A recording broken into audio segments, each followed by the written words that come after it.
Olá, girassóis! Sejam muito bem-vindos ao nosso podcast Toda Maria Pode. O podcast que você encontra ressonância na sua voz, que você encontra a sua voz porque ecoa dentro de você que as mulheres vêm aqui e falam. Elas falam de liberdade, de coragem, de força, que todas nós temos. Algumas ainda não se descobriram como tais e outras já estão aqui. Porque todas as Marias que vêm aqui, eu não conheço todas as Marias de Portugal, nem do Brasil, do mundo, mas todas as Marias que vêm aqui, elas mostram que podem sim. Então, com muita alegria hoje que eu estou recebendo a advogada, empreendedora, Catarina Zuccaro. Zuccaro, italiana, né? 24 anos de experiência na advocacia aqui em Portugal, né? Especializada em Direito Internacional, Investimento e Direitos Humanos, oradora apaixonada, já vi. Comprometida com a justiça global, Catarina lidera um escritório pioneiro de direitos da mulher aqui em Portugal e com enfoque global e um histórico robusto em causas sociais e jurídicas. Ela traz uma visão única e inspiradora para o mundo jurídico e empresarial.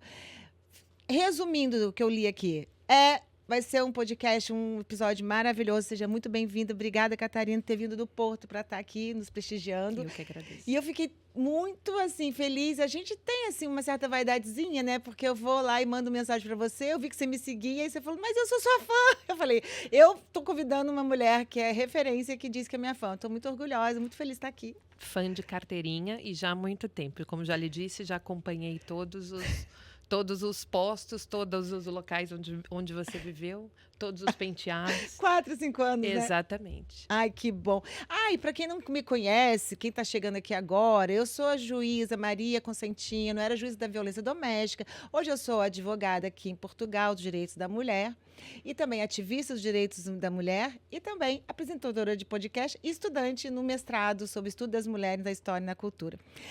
Catarina, é uma alegria muito grande recebê-la aqui. Você está aqui há 23 anos. Conta um pouquinho dessa história. Bom, eu vim por amor, né? Acabei imigrando por amor. Conheci o Hélder num final de ano e em 15 dias resolvemos casar. Resolvemos a nossa vida, cada um com o seu par. E aí, em 15 dias, resolvemos casar. Só não nos casamos em 15 dias porque tinham os proclamas, né? Casamos no Brasil. E casamos em junho, conhecemos-nos em janeiro, decidimos casar em fevereiro e em junho estávamos já casados. Meu Deus, me arrepiei. Na hora que você falou que nós resolvemos com nossos respectivos parceiros, porque você estava no relacionamento? Há 10 anos e ele há 6. Meu Deus, isso é amor de verdade. Nossa, eu tô arrepiada. Me conta, e aí vocês se conheceram onde? Como é que foi? Foi num ano novo. E você não estava acompanhada no ano novo? Não, porque o que acontece? Eu viajei com os meus pais e com as minhas irmãs mais novas, minha avó, minha família mesmo. E o namorado, à época, gostava de velejar. Então, já era o 3º ano consecutivo que ele velejava. Velejou para sempre, né? Eu gosto de praia, de festa, tanto que era uma festa no Marinas Park, em Fortaleza, com Bel Marques e Ivete Sangalo, ou seja, era festona e velejar não era minha praia. E aconteceu. Aí o português saiu daqui para passar o ano novo também em Fortaleza. Exatamente. Nós nos encantamos, óbvio que não houve nada, mas em fevereiro, quando eu vim para cá, que nós fazemos anos em fevereiro, ele dia 1 e eu dia 17. Aquariana? Os dois. E aí resolvemos, nesses 15 dias, ficar juntos. Meu Deus! Ele casa comigo, eu não tô fazendo nada mesmo, vamos casar. 24 anos juntos? 24. Ai, que história linda! E tem filho? Tenho o Bernardo. O Bernardo nasceu em 2004, de parto normal, aqui, hospital público. Você foi uma imigrante, mas por amor, você não veio por nenhum outro motivo fugindo não. do Brasil. Mas não. Me conta a sua história daqui com Portugal. Bom, desde que cheguei, é claro que há diferenças que nós sentimos, mas não dá para se apegar a isso. Nós vamos aqui nos adaptando, né? Em Roma, como os romanos, em Portugal, como os portugueses. É verdade, gostei disso. E vamos nos adequando aqui ao país. Acabei fazendo a minha equivalência e, desde então, vamos aqui exercendo essa atividade que tanto nos honra. Advogada dos direitos da mulher, incrível. Também. Sim. Então, você tem um escritório aqui em... Tenho aqui em Lisboa, mas a sede é no Porto. E atendemos, também tenho em São Paulo, que eu continuo com a sede lá em São Paulo. Atendemos em Milão, em Oran, que é na Argélia, em Dubai e em Tel Aviv. Tá, especialista só em direito internacional também? Aí é que está. Nós fazemos todos os ramos, mas o carro-chefe do escritório, até pela nossa nacionalidade, é o direito internacional privado, sim. Sim. Aí você é especialista, né? Você fez mestrado? Fiz especializações e sou mestre em direito internacional. Sim. Nossa. E agora também você é presidente da BPW, Business Professional Women International. É. Conta pra gente como que é. O que é isso? Essa organização? Eu sempre estive associada a alguns grupos de mulheres, mas nunca na parte da presidência. E quando fui convidada pela Maria Helena Bonotto, que é vice-presidente da BPW do Brasil, que ela esteve aqui no Connect, uma reunião do Clube de Mulheres de Negócios em língua portuguesa, ela lançou esse desafio. E achei que era a hora. Até porque, o que acontece? Essa união, ela tem que ser verdadeira e genuína. Ela não pode só ser de boca. E a BPW é uma associação que já existe há pelo menos 40 anos ou mais.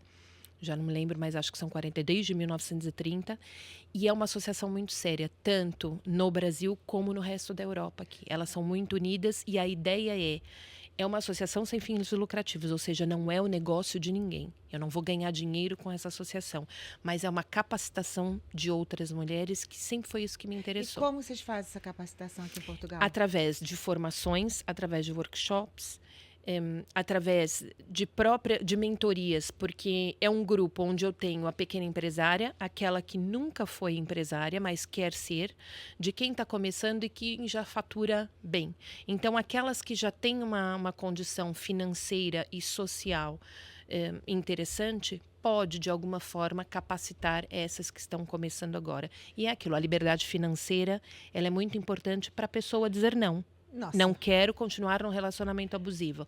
A ideia é capacitar essas mulheres para que elas não tenham que ficar num lugar onde são abusadas. Não tem como você falar em liberdade se você não tem independência financeira. Exatamente. Então, é incrível o seu trabalho. Vocês são de 130 países, não é? Exatamente. E aqui em Portugal vocês já fazem mentoria? Aí é que está. Tem mulheres migrantes brasileiras? Muitas, não só brasileiras, de várias nacionalidades, mas claro que as brasileiras e as africanas de países lusófonos são maioria, até por causa da língua. E nós somos já um grupo muito grande. Na nossa posse, eu contava com 30 pessoas, foram 112 mulheres. Ai, que massa! Foi eu quero muito. Participar também. Já estão convidadas aqui para Lisboa. A questão é que aqui não há mesmo, não fazemos disso um negócio. O jantar custa 30, é 30, Sim. A mentoria é 20. Não há aqui nenhuma faturação externa sobre isso, porque é para as pessoas, as mulheres, se capacitarem. Inclusive, além de se capacitarem, uma apoiar a outra. Exatamente, porque genuinamente. Não é nada mais fortalecedor para uma mulher para conquistar o mundo, para estar em lugares, né, de destaque. Por exemplo, as mulheres empresárias são pouquíssimas que conseguem chegar no topo ainda. O mundo das mulheres realmente é mais difícil, né? Tanto assim nos negócios também, porque o dinheiro ainda está concentrado na mão dos homens, a gente sabe disso. E então, assim, e além também da questão da união, né, entre mulheres. Sem dúvida. Porque uma se sentindo fortalecida pela outra, é impressionante o poder que isso tem, não é? Quando uma mulher fortalece a outra. Mas aí entramos com anos de história e a questão do patriarcado. Nós somos ensinadas a competir. E nós temos uma forma diferente de governar e liderar e que temos que aproveitar isso. Para o nosso bem. A gente não precisa dar soco na mesa para se fazer ouvir. Nós temos outras formas. Exatamente. Essa questão de fomos ensinadas a competir. Exatamente, a competir. Porque no século XIX, por exemplo, Rousseau, um filósofo, ele começou a declarar que a felicidade de uma mulher seria conquistar um marido, ser mãe, ficar em casa. Então, isso durou, sim, muitos séculos, até o movimento feminista dos anos 60. Então, isso, o que acontece?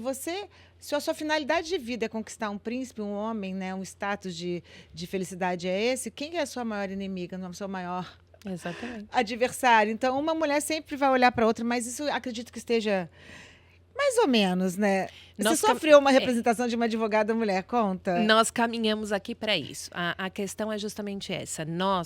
Cada um tem um percurso e cada um tem uma história. Não adianta eu chegar agora e querer sentar na janelinha e esquecer. E a antiguidade é posto, não é, Maria? É verdade. A antiguidade é posto. Então, o fato de eu estou aqui já há muito tempo. Claro que a vida foi desafiadora, não foi sempre tudo lindo, não foi sempre carro zero. Mas para ninguém. Exatamente, mas as pessoas não veem Não. isso. Então, quando você tem uma queixa de um processo disciplinar vindo de uma colega advogada, inclusive mais nova e da mesma nacionalidade do que eu, você se pergunta, para quê? Se eu realmente queria alertar de alguma forma, ela podia ter me mandado uma mensagem: olha, talvez você não esteja tão adequada como pede o código deontológico, por exemplo. Mas não fazer uma denúncia direta. Porque eu, quando vejo alguns colegas que realmente exageram na publicidade, eu, de forma, às vezes sou mal interpretada, mas eu prefiro falar, eu denunciar não o faço. Mas falar com o colega, falar, olha, dá uma olhadinha no artigo tal, para ver se não está aqui ferindo Concordo. demais. Não há necessidade de eu ir diretamente a um órgão se podia abertamente, até por uma mensagem direta, falar, olha, Catarina, talvez não esteja tão adequado, né, ao código deontológico. Com É certeza. sempre a melhor opção. Aí você teve essa representação que veio de uma mulher brasileira, uma advogada jovem. Exatamente. E o que você sim. falou é incrível, é verdade. Como que é?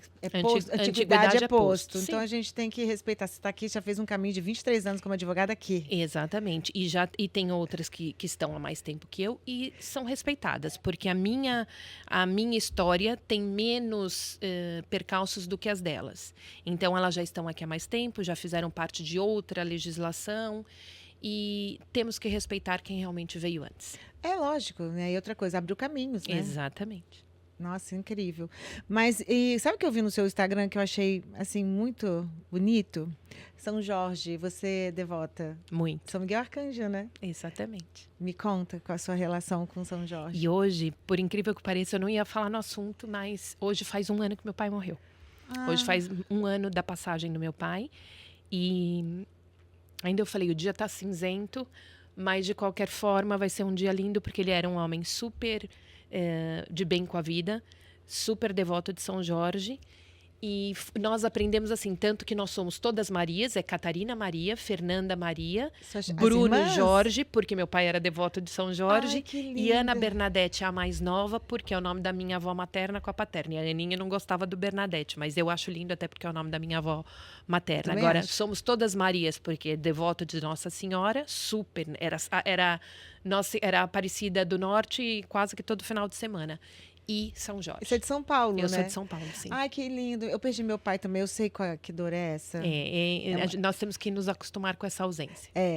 Com o tempo a gente acostuma, mas eu lembro que eu sentia muita falta. Eu ainda sinto, mas hoje é mais gostoso, assim, não, é menos dor, né? Mais boas lembranças. Já tem. Papai faleceu no ano da Lei Maria da Penha. Então, sempre, 2006. Então, já tem 16... Quantos anos? 16 anos, 17. Olha, você agora praticamente... Mas engraçado, você não tem sotaque de português. Não, eu tenho às vezes a colocação Não, verbal. mas eu vejo assim, alguns brasileiros estão aqui meses e já estão falando. Não, tem mas eu pessoas não que se perco. influenciam muito rápido, né, pelo sotaque. Você não perde. Não, eu não perdi. E não tenho o sotaque paulista de todo, mas se ficar lá muito tempo... Bem paulista. Se ficar Mas lá e a muito comida tempo, portuguesa? eu hein? gosto muito. Eu também sou apaixonada. O que você gosta aqui de comer? Olha, eu gosto de tudo. Não tem uma coisa na vida que você falar, não, Catarina não come. Eu como o que me derem para comer, eu como. Eu gosto de tudo. Mas eu gosto muito aqui da francesinha, que é o prato do Porto. Gosto de bacalhau de todas as formas. E doce, gostava desses doces todos conventuais, gosto muito. Eu sou apaixonada por doce conventual. Doutora Catarina, me conta como é o sistema de justiça aqui no enfrentamento à violência doméstica contra a mulher e a violência contra a mulher. Bom, nós precisamos melhorar muito ainda essa questão da legislação aqui. Até porque estamos anos-luz à frente no Brasil e precisávamos aqui de uma Maria da Penha e, como disse, precisamos de si. Ai, de Precisamos mim. de si aqui nessa questão e à frente das políticas públicas, de alterarmos a legislação e as políticas públicas, tanto municipais como em termos de federação. Eu, como uma boa mineira, que eu me tornei, na verdade, nasci em São Paulo, me formei no Rio de Janeiro e a minha carreira jurídica, carreira de juíza, defensora pública, no Minas. Então, como uma boa mineira, estou chegando devagarzinho, observando.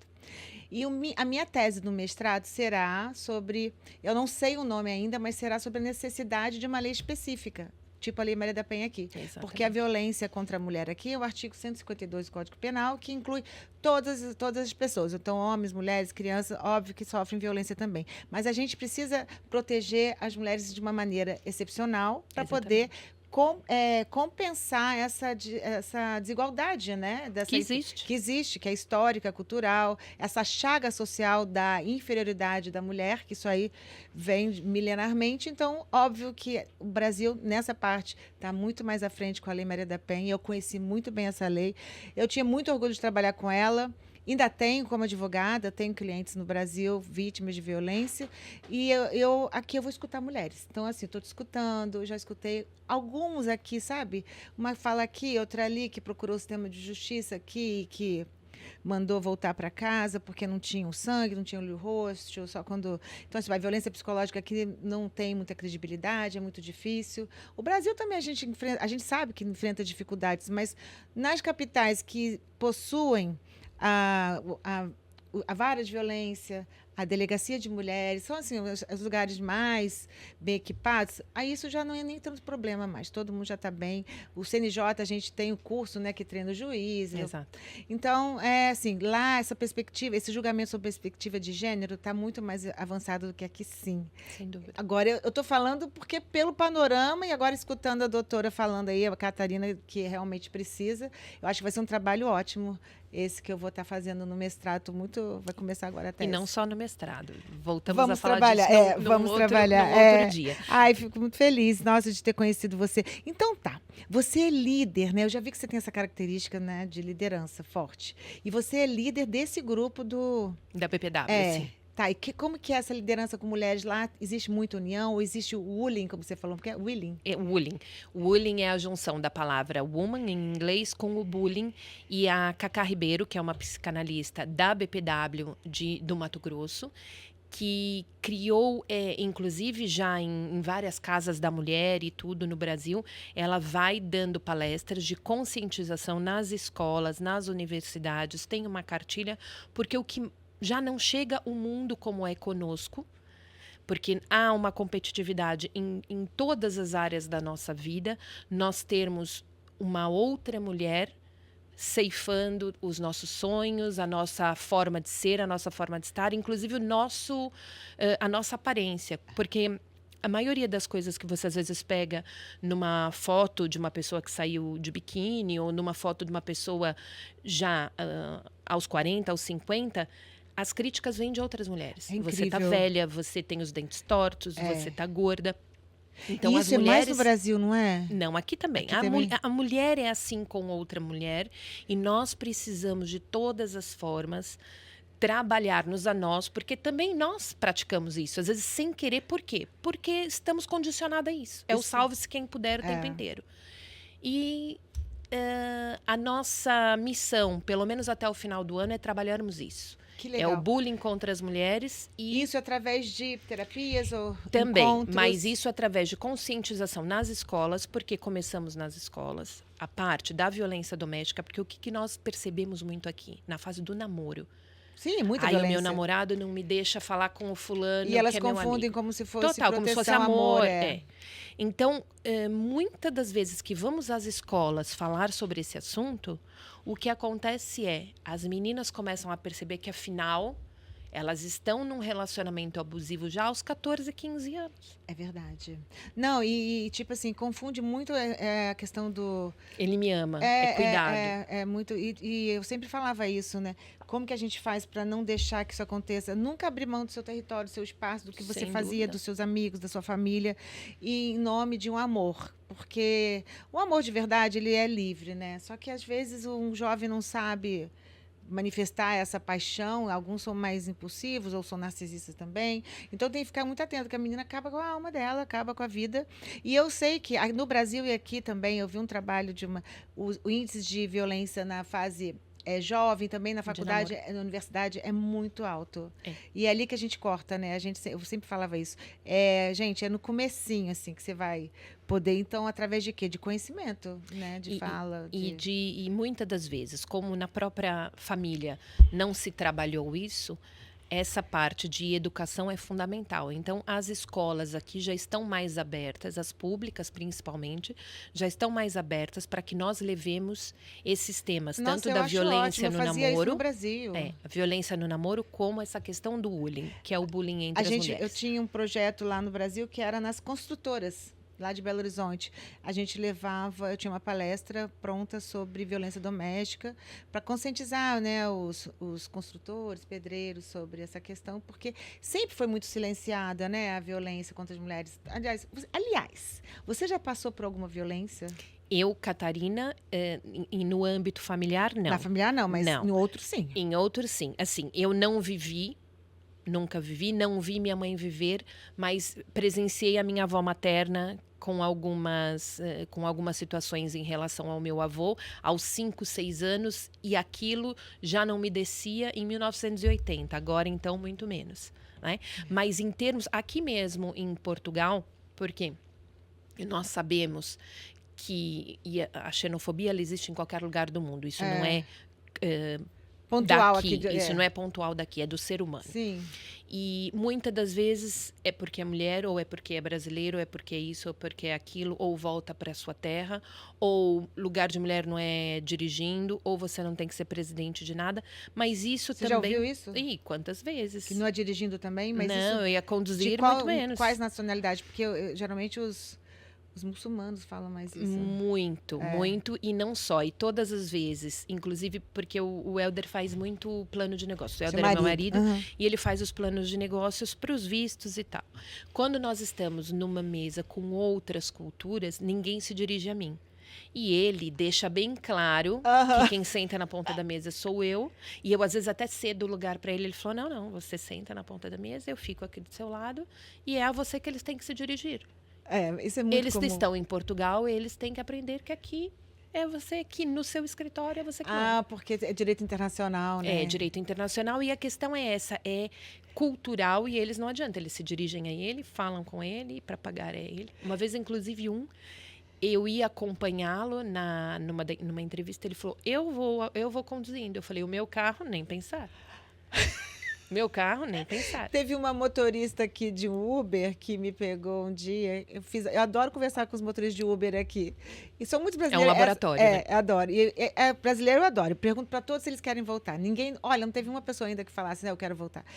Só que essa era portuguesa no dia que eu tive até um problema no meu dente. Aí, eu tive um problema no dente.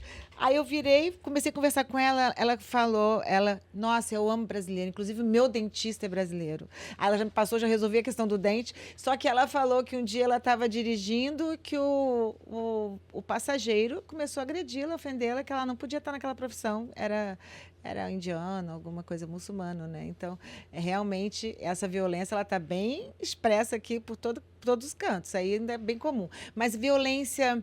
Assédio? Nenhum? Não, muitos. E assim, aos poucos nós vamos aprendendo a lidar com as emoções. Porque em muitos tempos eu até batia uma boca, até respondia. Eu comecei a respirar fundo e realmente aquilo não é para mim. Eu sei de onde eu vim, eu sei como eu fui criada e há coisas que eu não aceito. Mas quando você se posiciona e diz o não... Eles começam não é não e pronto, e acabou. Mas já teve casos de insistência? Já, uma vez, nós fomos a um cliente e eu tinha um patrão nessa altura e ele falava assim, dá uma sambadinha, e eu realmente não estava percebendo. Eu falava, desculpe, ele dá uma sambadinha. E a vontade que eu tinha era de puxá-lo e chacoalhá-lo, né? Mas eu falei, não, eu sou de São Paulo, não sou do Rio. E continuei a trabalhar. Mas a vontade que eu tinha era de dar uma bela de uma resposta. O meu patrão já estava tenso, porque ele falou, eu conhecendo a figura como conheço... Então era uma questão de brasileira? Então sim, a brasileira dá uma sambadinha. E numa reunião de trabalho, numa reunião jurídica. numa reunião de prevenção até de trabalhadores, laboral. Dá uma sambadinha, claro, eu tinha 20 anos a menos, mas assim, dá uma sambadinha, não é, nem tem de nada a brincadeira, ver. nem de brincadeira. É. Inoportuno e Então, pronto. as violências que isso é violência. É. E porque as violências contra as mulheres são silenciosas, né? São sempre piadas. Então, São sempre piadas e no sentido, estou a brincar. Só que não graças- é brincadeira. Isso tá a falar sério e tá a demonstrar realmente como pensa. Então, você advoga para mulheres, né? Sim, Você- só. Não pego o caso de violência doméstica, porque aqui é generalizado de homens.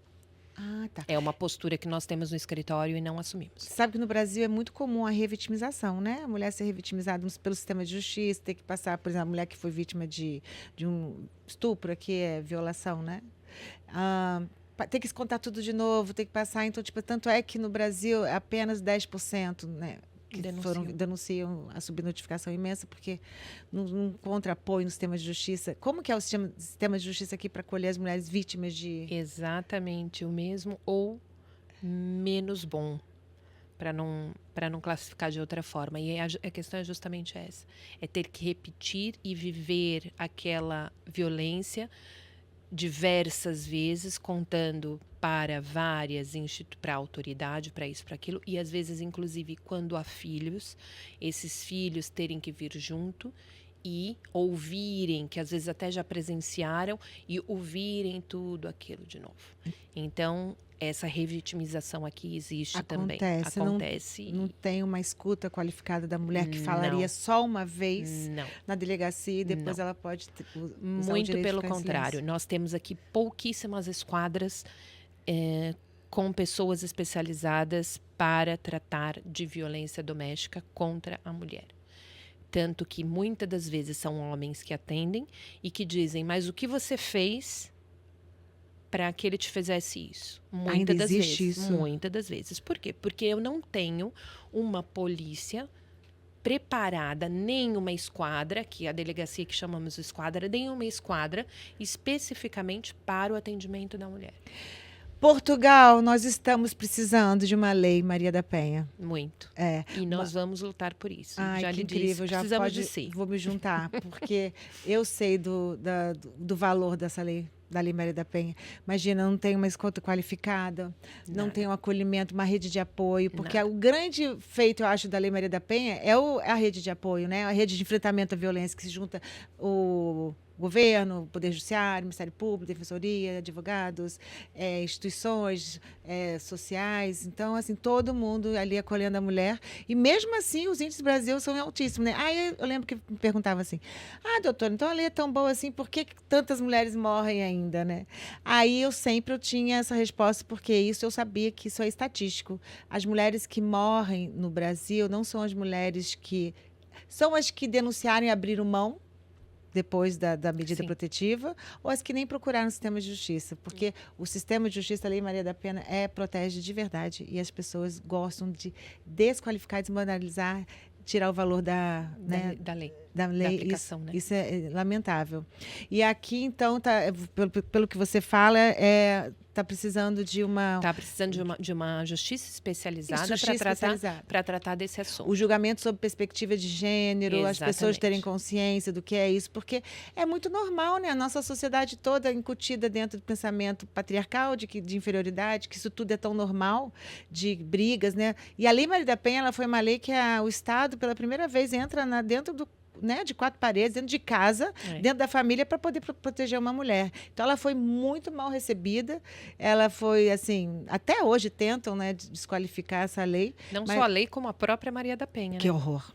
E você é casado, então, com um português. O homem português que você conhece, pelo que eu vejo, a sua referência de um homem bom. Muito. Comparando com o brasileiro, ai meu Deus, gerar polêmica aqui.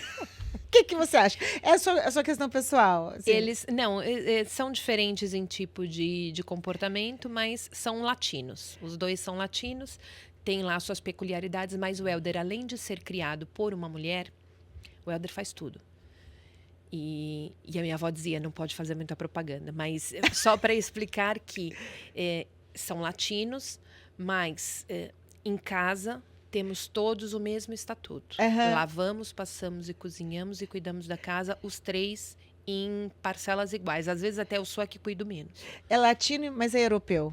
É. Então E ele já foi tem criado em França. Ele teve uma educação mais light do que a portuguesa em si, na altura de Salazar e tudo, porque ele é de 1971.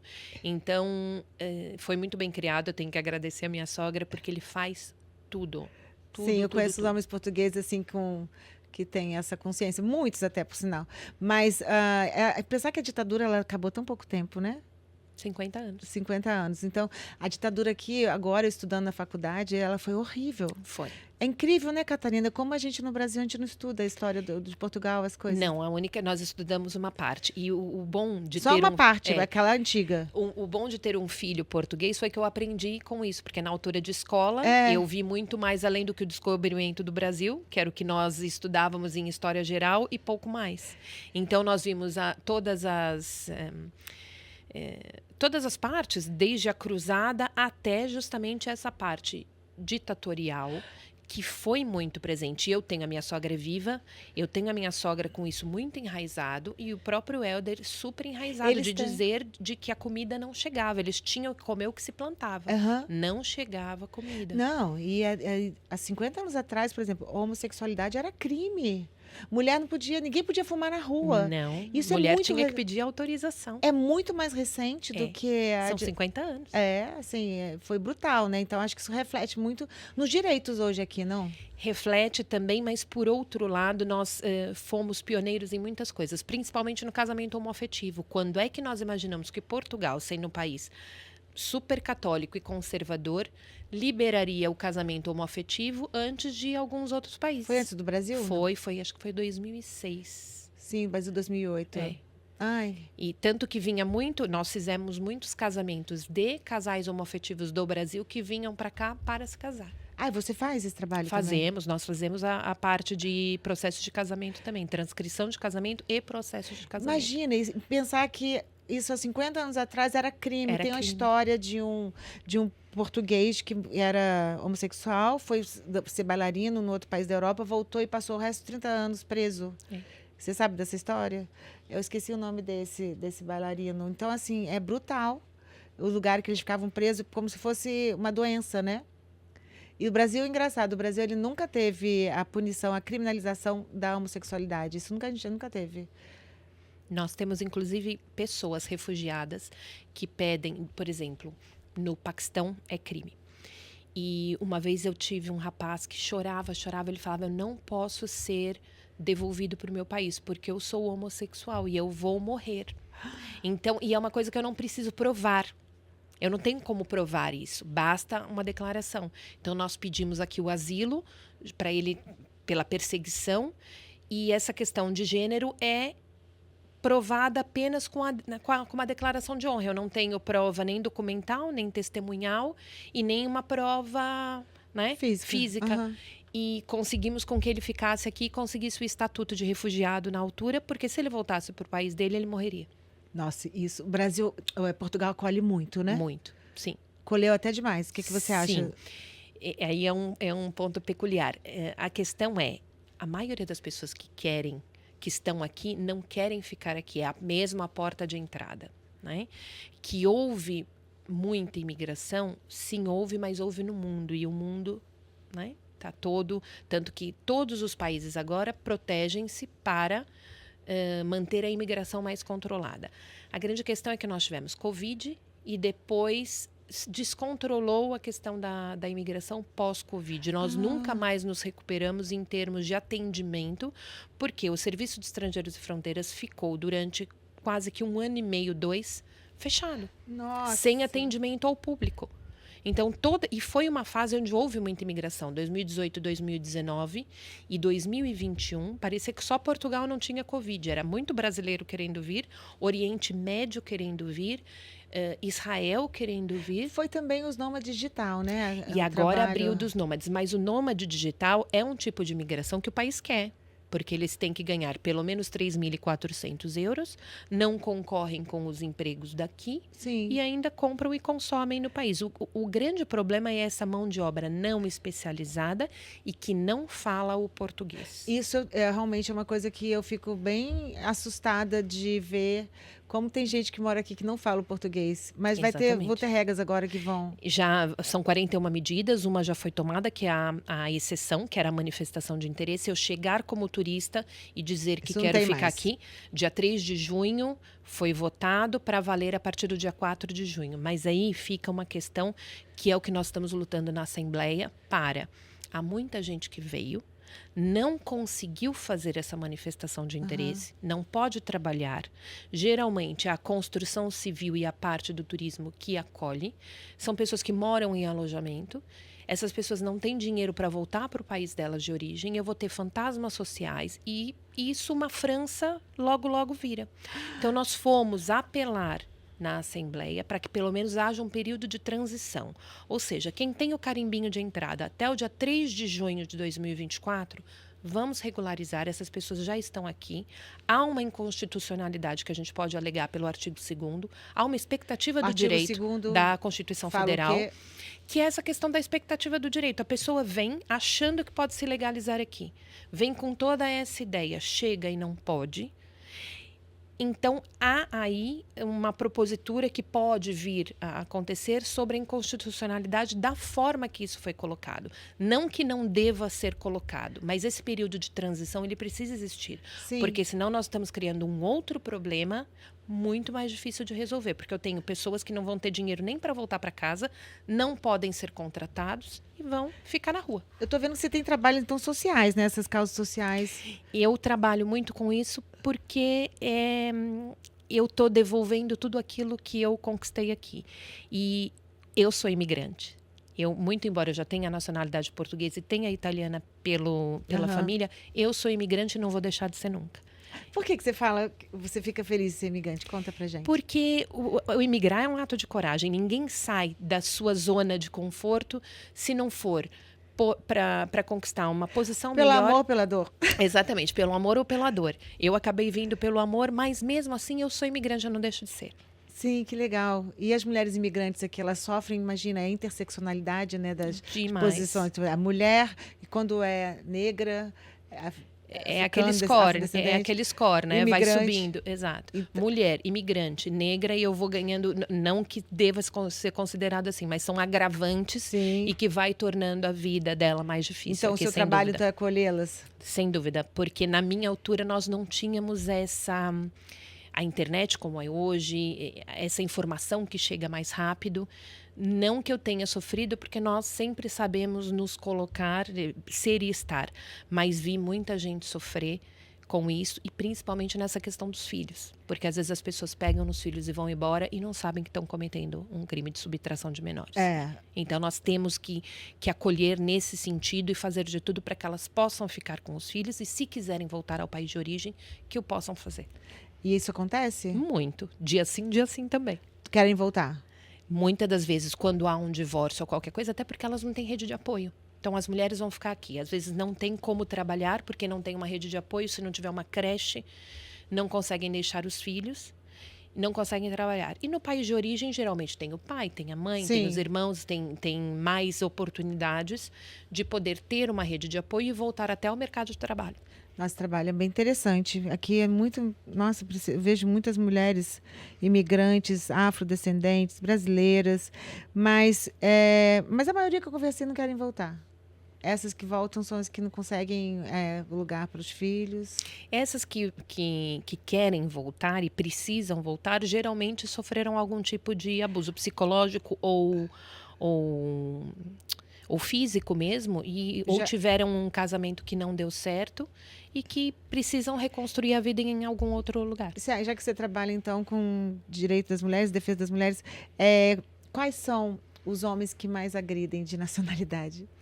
Bom, nós temos os países, os descendentes dos países islãos, há aquela questão cultural, e aí Nós tivemos, isso é fato, nós tivemos uma moça que ficou 10 anos em cárcere privado, uma indiana, Aqui?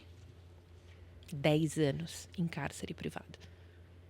Não sabemos se ela sofreu aborto, se ela teve gravidezes, nem nada, porque ela não sabe falar o português.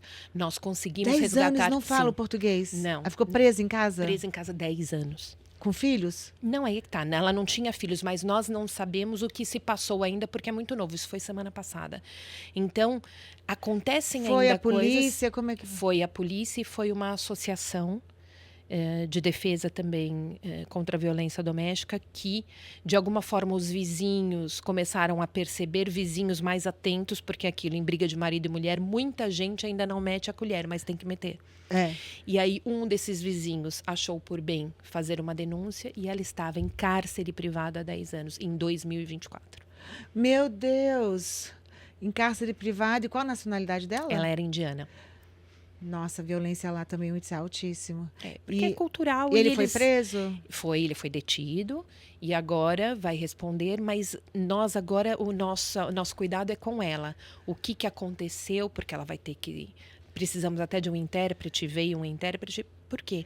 Nós não sabemos o que ela passou durante esses 10 anos. Mas 10 anos é muita coisa. É muita coisa. Nem teve filho? Pelo menos vivos, não. Nós não temos conhecimento de filhos vivos. Porque ela pode até ter tido, engravidado e ele ter levado. Nós não sabemos ainda da história como um todo. Ai, que coisa triste. Deve ter muitos casos, né? Também tem muito tráfico de mulheres, né? Continua. Continua. Aqui de mulheres, em Portugal também, Tráfico na Europa. de seres humanos, mas há muito, e principalmente dessas nacionalidades que precisam de visto para vir para cá. Porque, por exemplo, o brasileiro não precisa de visto. Basta que ele tenha um passaporte, vem, carimba como turista e vem.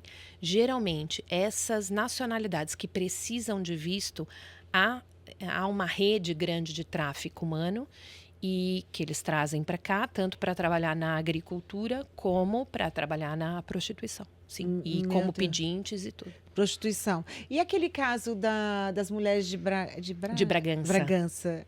Você Eu sou estava dessa aqui nessa época, sim. Nossa, como é que foi? Foi complicado na altura e aquilo. É um estigma que ficou e que aos poucos nós vamos... Estigma sobre a mulher brasileira. Sim, sem dúvida. E muitas das vezes o que eu escutei, a senhora é brasileira, vai casar com ele? Por isso que minha filha não casa? Eu falei, não é por isso. Porque fica o estigma, inclusive, dessa competitividade. Da mulher brasileira com a portuguesa. Exatamente. A nossa fama é de que nós roubamos maridos. E aí eu fico imaginando a cena, a gente saindo com o marido no colo. Sabe que eu fui em Porto quando eu estava com a minha filha na barriga, né? Na lua de mel, ela tem 24 anos. Nunca mais voltei lá. E o povo de Porto fala assim, você está em Lisboa, você tem que vir para o Porto. Já está convidadíssima. O Porto, aí eu já reparei que tem sempre uma coisa assim, sabe? Uma competiçãozinha. Há uma rixa, É Portugal, Rio de Janeiro, São Paulo, mais ou menos. E dizem que o norte é que trabalha, e que Lisboa se diverte. Por quê? Porque dizem que a riqueza, que é o têxtil, o calçado e os felpos, estão no norte. Guimarães, Felgueiras e Braga. E que o sul se diverte. E há aquela rixa futebolística também, né? Entre Benfica e Porto. Mais do que com o esporte, mais Benfica e Porto, que é uma rixa. Quando nós vínhamos para cá, inclusive muita gente nos apontava, queremos ir em tal lugar. Eu falava, olha, segue em frente onde tem a placa A1 Norte, pega e vai direto. Por quê? Que era mandando a gente de volta para casa. E o Helder é de Castelo Branco. Nós moramos 3 anos aqui em Lisboa e depois eu fui para o Porto. Eu fui para o Porto em 2004. Vocês resolveram, então, ir para o Porto juntos? Ele não era de lá, ele não morava lá? Não, ele é de Castelo Branco. Ele houve uma promoção, ele trabalhou muito tempo numa empresa francesa, ele foi deslocado para a Zona Norte, era para ficar 5 anos, no fim nós ficamos, ele depois teve que ser contratado por outra empresa, porque ele já não queríamos mais voltar. Catarina, eu já vi que você é uma mulher super ativa, sua vida tá assim, né, todo vapor. Você demora até para responder. Quando começa a demorar para responder o WhatsApp, porque a pessoa tá soberbada. Mas quais são os seus sonhos, Catarina? Me conta, como mulher, como... Eu quero ter saúde para continuar aqui com o meu filho, para ver o meu filho seguir a vida que ele escolheu, seja ela qual for. E quero ter tempo para parar. Quero trabalhar agora tudo que eu puder. Hoje eu falei sobre isso. Para poder parar, descansar e gozar com o meu João essa minha tranquilidade. Estou trabalhando para isso. Olha, Eu falei sobre isso hoje, porque foi falando sobre o seu WhatsApp que você não tinha me respondido. Eu falei, nossa, eu tenho certeza que a Catarina é super ocupada. Eu me lembrei de mim, que era assim, aquela vida super agitada, que a gente fica tão agitada que a gente se perde de nós mesmos. Completamente, o tempo inteiro. Então, assim, essa agitação é boa, é um momento de produção, de ajudar muitas mulheres. Acho isso bacana. Pode contar comigo. Ótimo. Eu quero essa minha causa, né, de estar unindo as mulheres, eu gosto muito. Ontem, por exemplo, eu estava num fado e vendo a Jojo fadista cantando, eu olho para as mulheres assim, eu imaginei o que ela passou, a história dessa mulher, porque a gente sabe que toda mulher não tem jeito, ela tem muito mais desafios. Não vamos falar de mimimi, de vitimismo, mas é real, né, pela sociedade que historicamente prioriza mesmo, androcêntrico, prioriza o homem. Então, eu gosto, eu paro e fico olhando, porque ela está ali cuidando de um restaurante, cantando fado, e ela comanda aquilo tudo com aquela coisa assim, que você olha que é uma mulher forte. Falei, porque quanto mais forte, mais determinada, mais assertiva, mais quando fala o que quer e vai e faz, mais é perseguida. Sem dúvida. É mais. Você tem um companheiro, pelo que eu vi, um homem fantástico do seu lado. Tem. Mas você vê que você sofreu perseguição de quem? De uma pessoa, de uma mulher que deveria estar do seu lado. Então, tipo assim, ser mulher e brilhar nessa sociedade que se incomoda com o brilho de uma mulher, com a força de uma mulher, é verdade. Se a gente tem hoje índices de nem 20% estão ocupando CEOs de empresa, os países, não é 14% não tem presidentes mulheres, né? Judiciário é onde tem mais mulheres. Agora, o legislativo tem sempre um número bem infinitamente menor. As mulheres, aliás, eu me candidatei a deputada, as mulheres votam em homem, elas não votam em mulher, não. Mulher não vota em mulher, eu ia falar mulher. isso, porque se nós somos maioria, e eu tô de olho para ver agora o Alexandre Correia, candidato, ex-marido da Ana Hickman, candidato a vereador sob a plataforma de defender os homens que são vítimas de violência doméstica. Eu nunca vi coisa tão insana e a gente vai lá nos comentários, a gente tá vendo mulheres apoiando. Muitas. Eu amo ir nos comentários, que aí você vai vendo o retrato assim da sua sociedade que você vive, né? E como não são despertos, como não conseguem ver o quanto isso é danoso. E o quanto as pessoas falam mal do feminismo, né? Agora, tipo assim, se não fosse, por exemplo, a Mary Wollstonecraft, a George de Gaulle, que declarou os primeiros direitos humanos das mulheres na época da Revolução Francesa, foram todas com esse pensamento de igualdade, que é nada mais do que isso, né? Exatamente. Você ser feminista é lutar pelos direitos. Pela igualdade, não é pela superioridade, é pela igualdade. É uma causa de justiça. A gente Exato. quer uma justiça, é isso. Para mim sempre foi isso. E é uma desinformação, né, de falar mal desse movimento, que a gente tem que agradecer. Se fosse assim, você não estaria aqui sentado, não teria feito faculdade, você não teríamos médicos, mulheres assim, conquistando. Isso não é hipocrisia, é verdade, isso é real, não é uma utopia.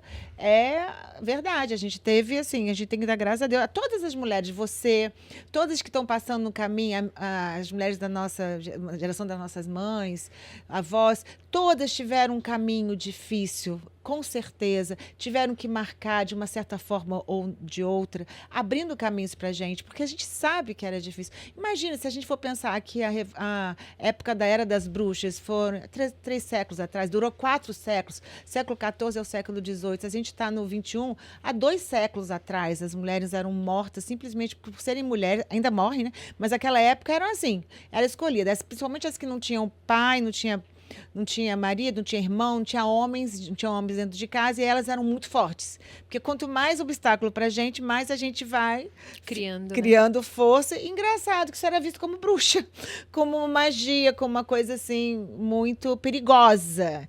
Então, assim, também a mística cristã criou, né? Ou é a figura da mulher, a mãe, Maria, concebida sem pecado, ou a Eva, que é pecadora, que levou todo o homem para pecado, que é coitado. Então você é obrigado a seguir o exemplo da Mãe Maria, que eu amo de paixão, mas isso não pode ser referência para nenhuma das mulheres, né? Sem dúvida. Que eu tenho certeza que não era isso que Maria, como um ser tão evoluído, ela quis pregar e ensinar quando passou nessa passagem terrena. Eu gosto muito de Maria Madalena. Sou apaixonada os filmes de Maria Madalena também, que foi ela, segundo estudiosos, historiadores, ela foi uma das discípulas de Cristo, ela é só citada na Bíblia 13 vezes como libertina, prostituta, não sei o quê. Então, assim, são estereótipos, narrativas que estão muito presentes ainda. Por mais que a gente fale, né, que nós estamos conquistando, tá aqui a Catarina poderosa, mas é impressionante como atrás de uma mulher forte tem um homem também bacana, né? Mas aí está. A gente fala atrás de um homem tem uma mulher, não, do lado, né? Nada de atrás. Ainda bem que temos, porque a questão é justamente essa. Ainda termos que em casa ter outra batalha não seria legal. Nossa, e eu agora estou estudando, né? Quando eu fiz o mestrado aqui, eu fiz a entrevista, fui em primeiro lugar até. Ela falou assim, por que eu queria fazer o mestrado? Eu falei, olha, tudo que eu aprendi de forma prática na minha vida, como juiz da violência doméstica, escutando mulheres as tardes todas, entendendo que realmente havia o patriarcado, porque até então eu não era nem desperta para isso. Ali no fórum eu comecei a cair a ficha, eu fiquei... Oh, meu Deus. Peguei, assim, primeiro dia eu lembro que eu cheguei, tinha pilhas de processo. Eu falei, não é possível. Não é, as mulheres não estão assim. Isso aqui tem fingimento aqui, isso não é real. Deixa eu olhar isso aqui. Sabe quando você pensa assim? Estão usando a lei para outros objetivos, né? Para perseguir o homem. Aí eu lembro que eu lia todo, sempre li. E eram os fatos que você viam que eram reais, que as mulheres precisavam mesmo de uma lei para protegê-las dentro de casa. Então, e é triste, né? Imagina, ainda estamos precisando, no século XXI, de uma lei que você possa ter direito à vida. Senão você morre por um companheiro seu. Isso é terrível. Quando você encontra um bom companheiro, a gente tem que valorizar mesmo. Mas se não for bom, gente, não fique com o homem só porque tem que ter um maridinho do lado, não. A vida aqui fora é bem melhor lutando por você mesma. Sem dúvida. Não Capacite-se. Capacite-se. Tenha a sua liberdade financeira e diga não se tiver que dizer não. Isso, então, me conta, me dá uma mensagem aqui. Você é ótima oradora mesmo, de fala. Achei maravilhoso. E qual é a sua mensagem para as mulheres? É justamente essa. A liberdade financeira é a única forma que nós temos de não estarmos onde não queremos. É verdade. Conquiste a sua liberdade financeira. Profissional, né? Exatamente. Não abre mão desse espaço, do seu território, da sua vida, em nome de amor. Porque não existe amor se não tiver amor próprio. Em nome de absolutamente nada. Porque o amor tem que ser primeiro próprio. Isso pode ser clichê, mas é verdade. Você nunca vai ter capacidade de ser um amor de alguém se você nem se valoriza, se você não se olha no espelho e não gosta do que você vê. E é aquilo, quando as pessoas nos tratam como nós nos tratamos. Então, exatamente. Se permitimos. Você é bonita, hein, Catarina? Muito obrigada. Eu estou maquiada, mas nós estamos. Hoje eu caprichei. Mas está bonita. Então, eu fiz o trabalho também. Eu estava falando dos trabalhos que estou fazendo na faculdade. E um dos trabalhos foi o mito da beleza. Na verdade, eu usei o livro da Naomi Wolf, que foi o padrão estético como forma de controle do patriarcado. E é incrível, eu li o livro, li outras coisas, é incrível como ela fala. Ela fez esse livro em 1990. Eu já tenho 50, tipo a minha idade, 57, 58 anos. Então, ela conta que a geração nossa, era para estar ocupando muito mais espaços no topo, porque as nossas mães, aquelas dos anos 60, foi quando teve um movimento feminista, elas foram para a rua para trabalhar, né? Saíram de casa, saíram daquele controle doméstico e foram para ocupar lugares de trabalho. Só que aí, de uma forma muito inteligente, esperta, o patriarcado criou uma outra forma de controle, que foi a beleza. Então, Sim. tipo assim, a gente gasta muito tempo, energia, e quando eu li isso, eu falei, nossa, é mesmo.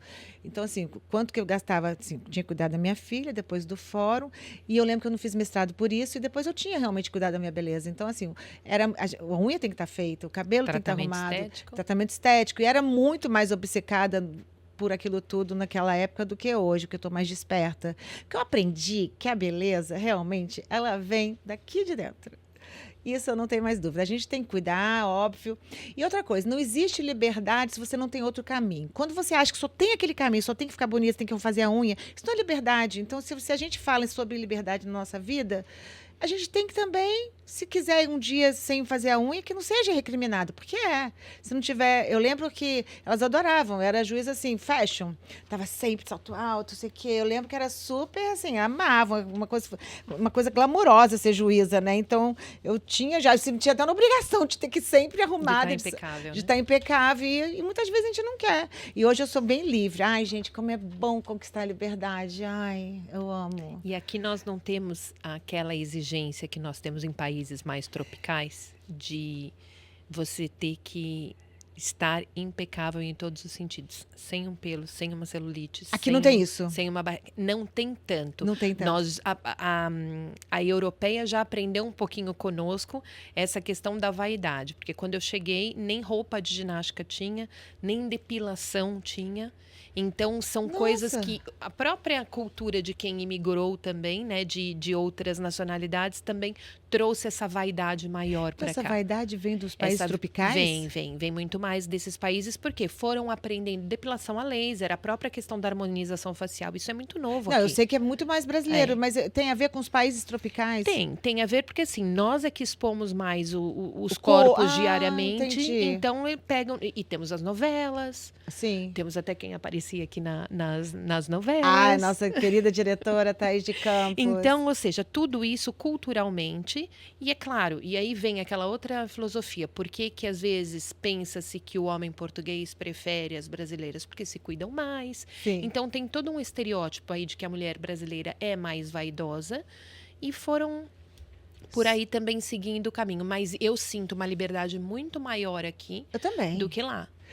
Nossa, aqui você tá toda de terninho linda com tênis maravilhoso. Sim. Aqui a coisa que eu mais uso é tênis. Eu só uso e tênis. tem que ser, né? Tem que ser. Nessas calçadas tem que ser. Gente, foi maravilhoso. Catarina, obrigada. Trouxe que para ela agradeço. um girassol. Obrigada pelo carinho, a sua presença aqui. Obrigada. Uma lição aqui, gente, sabe de quê? De união entre as mulheres, de muito profissionalismo, competência da Catarina. Obrigada. Ah, o seu Instagram, qual é? Catarina.Zúcaro com 2 Cs. Zúcaro italiano. Isso, gente. Vamos seguir a Catarina. Segue a gente. Quem não sabe, minha página no Instagram é Maria_Consentino. Curte, comente, compartilha. É isso. Obrigada. Beijo.